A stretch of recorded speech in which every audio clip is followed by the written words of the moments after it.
Hola y bienvenidos a este video en el que vamos a aprender a utilizar la palabra para.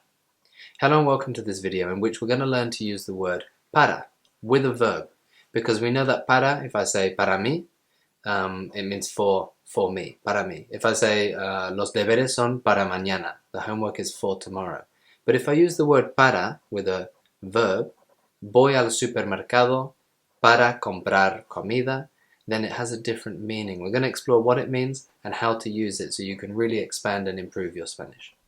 Las metas de esta clase son aprender o repasar el verbo ir, poder usar la palabra para con un infinitivo para decir por qué vamos a ciertos lugares o por qué hacemos ciertas cosas, poder formar frases extendidas usando esta nueva palabra y esta nueva estructura. The goals of this lesson are to learn, or if we've already learned it, then to revise the verb to go, which is ir. And we're going to look at that in the 6 different forms in the present tense.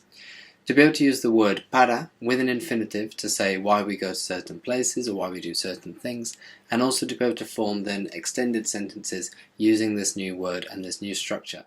So let's quickly go over the verb ir, which is the verb to go. Now for some of you might be seeing this for the first time, in which case I recommend you take some paper or take your Spanish book and make some notes, and for many of us we may just be revising this.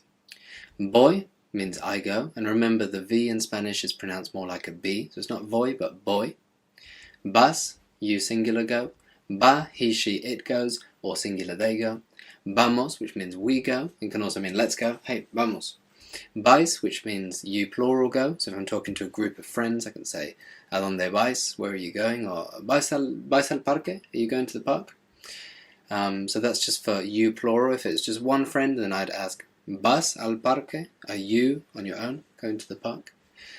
Van means they go, they plural, so a group of people talking about them in the third person. So we may be familiar with this. If not, like I say, it's worth writing this down, even making flashcards, revising it, because it's such a useful verb. Having the verb to go when you're learning a language unlocks a lot of potential things you can say. Some examples. Los sábados voy al cine. On Saturdays, I go to the cinema. Mis padres y yo vamos al restaurante. My parents and I, we go to the restaurant. I don't need to repeat we, so I can say my parents and I go to the restaurant, but I'm using the we form of the verb, because my parents and I need to use the we form. Los estudiantes van a la biblioteca. The students go to the library, and van is the they form because I'm using this to talk about other people in the third person. The students, they go to the library, a la biblioteca. So these sorts of phrases, you might be familiar with these. They're perfectly good phrases, but actually if I can say why I go to the cinema, why my parents and I are going to the restaurant, what we're going to eat, why the students are going to the library, then I can extend and make my Spanish phrases a lot more interesting and a lot more detailed. So here is the key word that we're all here to learn. That's what this whole video is about, this 4-letter word, para. You may have seen this before. If I use it with a person, for example, I say para mí, then it means for. Or if I use it with a time frame, para mañana. Los deberes son para mañana. The homework is for tomorrow. So it can mean for. Para mi padre, for my dad. However, if I use it with a verb, the meaning changes completely. It then means in order to. So in the example here, como para vivir. I eat in order to live. And we can shorten in order to just to. So I eat to live. I work to earn money. Los sábados voy al cine. We looked at this example before. On Saturdays, I go to the cinema. It's a good sentence, but I can extend this. Los sábados voy al cine para ver una película. On Saturdays, I go to the cinema in order to watch a film. On Saturdays, I go to the cinema to watch a film. Now, why do I keep saying in order to? It sounds quite long. It's because we know that ver means to watch. And I don't want people to say, Los sábados voy al cine ver una película. Something's missing. Even though ver means to watch, that to doesn't mean the same as in order to. So we need that extra word, para. Another example. Mis padres y yo vamos al restaurante para comer pizza. My parents and I go to the restaurant in order to eat pizza. Los estudiantes van a la biblioteca para estudiar. The students go to the library in order to study. So all we need to do is add para and then an infinitive verb. It needs to be an infinitive. What do I mean by infinitive? A verb which is in the neutral form. It's not in any tense, it's not in any person, no one's doing the action. So in English all of our infinitives are to something, to eat, to watch, to study. In Spanish they tend to end in AR, ER or IR, with the exception of the irregulars. Practiquemos, let's practice. Voy a la cafetería para tomar café. Mi hermana va a la universidad para estudiar arquitectura. Mis amigas van a la piscina para nadar. And then some which will do English to Spanish. My brother goes to school to learn. I'm going to the supermarket to buy chocolate.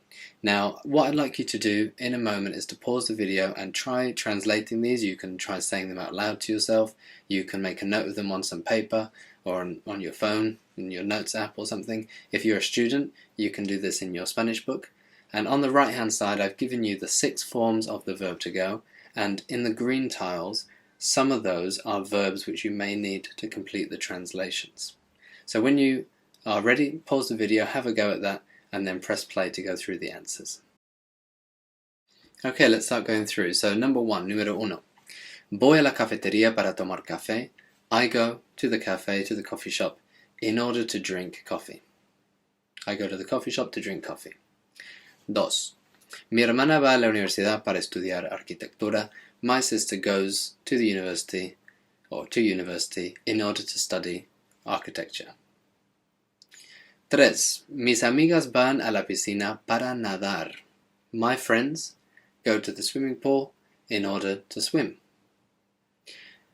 4. English to Spanish. My brother goes to school to learn.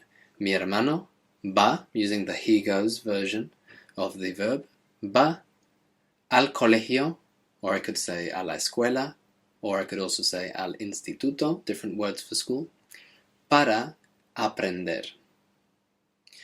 Y finalmente, I'm going to the supermarket to buy chocolate. Número 5. Voy al supermercado para comprar chocolate. In order to buy chocolate. Now, using the verb to go and then para plus an infinitive is a really good introduction to using this new structure, because it allows you to say why you or why different people go to different places.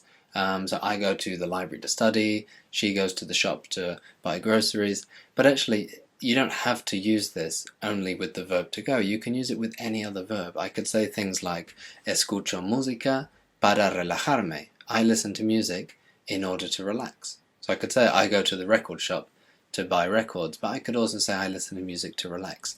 Trabajo para ganar la vida. I work in order to earn a living. I work to earn a living. I don't even need to start with the verbs that I'm showing you in green and then say para and then the verb which explains why I do the first verb. I can start with the reason. I can say in order to do this, I do that. So I could say para relajarme, escucho música. In order to relax, I listen to music. Para ganar la vida, trabajo. In order to earn a living, I work. I could say para sacar buenas notas, hay que estudiar. In order to get good grades, one has to study.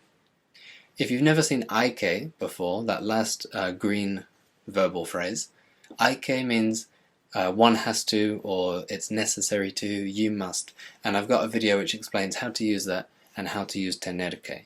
So do check out that video if you want to take your Spanish to the next level with different phrases that express the need to do something. I hope that the explanation I've given you and the examples that I've provided have made this make sense and you feel that you can start using it. But to give you an opportunity to actually practice this and start building some phrases of your own, we've got a sentence builder here. So we've got a subject. I could say I go, or my dad goes, my parents go, my uncle and auntie go.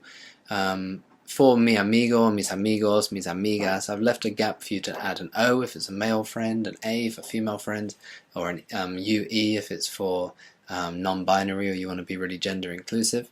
So that's what that gap's about. Then you can choose the correct form of the verb to go. So if you're using the dark blue, you need to stick with the dark blue, because if I'm saying my dad, I have to use the he goes form of the verb. If I'm saying my parents, I have to use the they form. And then we can say where they're going. So they go to the park, museum, sports center, shopping center, supermarket, library, and so on, and why they go there: in order to play football, learn new things, do swimming.